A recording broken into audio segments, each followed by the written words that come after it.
the world is definitely turned upside down. The authoritarian media has struck, and they struck pretty hard. This whole YouTube Apocalypse 2.0, or I like to call it Voxpocalypse, because it was the writer, Carlos Maza, a.k.a. @GayWonk on Twitter, who pursues a self-described Marxist pig, and has described Tucker Carlson as a white supremacist without proof. There is no proof of that. He struck, and he struck hard. I'll give him this. He is relentless. And he didn't stop. He continued complaining and complaining and whining and whining and complaining and gathering up his far left-wing forces in the news media. The blue check marks came out in full force and started whining and complaining to YouTube. And at first YouTube said, well, he didn't do anything wrong. But that wasn't good enough for Maza. Marzipan. Would have been better. But it wasn't good enough for Maza. Nothing's ever good enough for left-wing ideologues. Because once they focus in on their target, they have to destroy it. They're like a cancer that doesn't know that it shouldn't kill its host. Metaphorically speaking, I'm not talking about in reality. This is what he did. He attacked his target and continued to attack and metastasize and continued and spread and spread and spread. Just because one person made a quote-unquote joke over a course of possibly 2 years, debunking his bull crap theories, his videos suck. And all Steven Crowder did was debunk him. But that wasn't good enough for Instead of Maza attacking Steven Crowder, rebutting his rebuttal, no, I can't do that. I need to use my sexual orientation as a badge and a shield and to run headlong into the fray and go, how dare him attack me? And he wasn't attacking him because of his sexual orientation. Because like I said, the least interesting fact about Carlos Maza is his sexual orientation. As already what happened, you see what happened. The most important fact about Carlos Maza is that he used his influence and the backing of Vox to push YouTube to start Adpocalypse 2.0. What the fuck? That's what happened. A lot of people got caught up immediately. First, when I first saw it yesterday, it was Sinatra Says and James Alsop. They were on the quote-unquote target list already. You see, corporations and entities like YouTube, they have an enemies list. And none of the Sinatra and James Alsop, they haven't done anything to really warrant being demonetized. But this gave him ammo.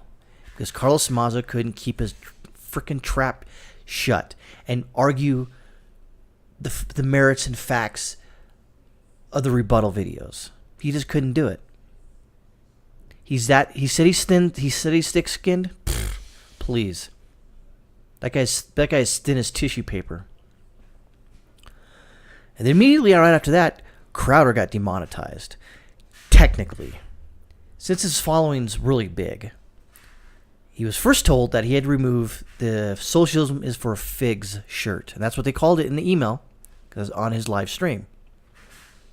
Okay. Well, it changed immediately. Because once Carlos Maza found out that's all they had to do so he could get remonetized, he flipped out. He got onto YouTube or Twitter and goes, I can't freaking believe it. So the blue check marks came out in force to go, oh, yes, you little baby, that's right. I'm sorry. You're such a strong person. So YouTube had to email him back. But this time, they didn't want to talk to the half-Asian lawyer, Bill Richardson.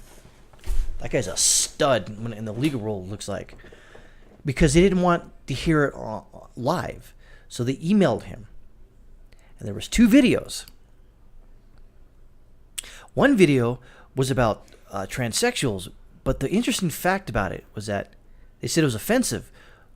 But how could it be offensive if Blair White, a male that transitioned from male to female, was on the show on her own accord, and they had a cordial conversation talking about transgender issues? How is that the world turned upside down? The next video was about Muslim rape gangs. But I think the lady's name was Tony Bugle. But it was all it was an interview about her. And they were talking, him and Steven Crowder, about her being raped and her, essentially, what she thought about these rape gangs in England. How is that offensive?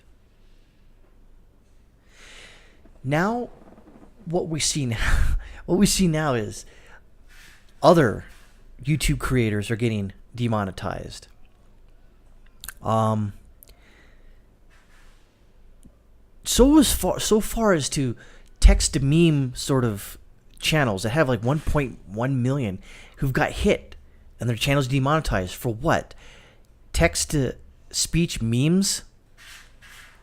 That's what we're focused on? But what I haven't heard is any left-wing channels being demonetized. Is Vox demonetized? No. Why would it be? Because they are all part of the plan. Is Stephen Colbert demonetized for his quote-unquote cock-holster jokes about the president? No. Is Samantha Bee demonetized for her quote-unquote feckless cunt video about Ivanka Trump? Nope. Is Jimmy Fallon's jokes and his blackface videos demonetized for being insensitive? No. Why? Because the world turned upside down. It's basically clown world. It's basically rules for thee.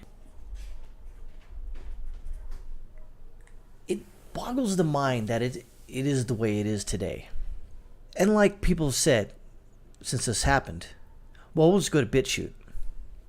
It's going to follow you over there. Make no bones about it. They've already attacked Gab. For what? For actually allowing free speech or speech that is insensitive. Now, I am not a fan or even support any sort of supremacy. And I'm talking about any supremacy, supremacist talk. Not a fan of it.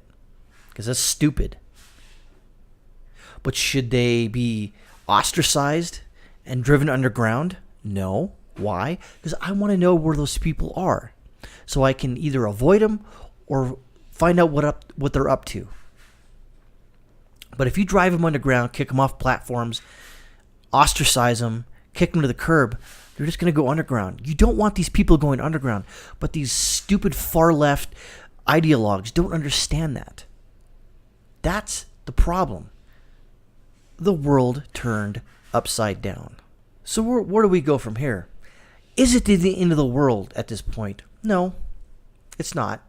But it is a harbinger of things to come. Because that sword of Damocles is just swinging over everybody's head that people like Carlos Mava don't agree with. Because it'll drop on them like that.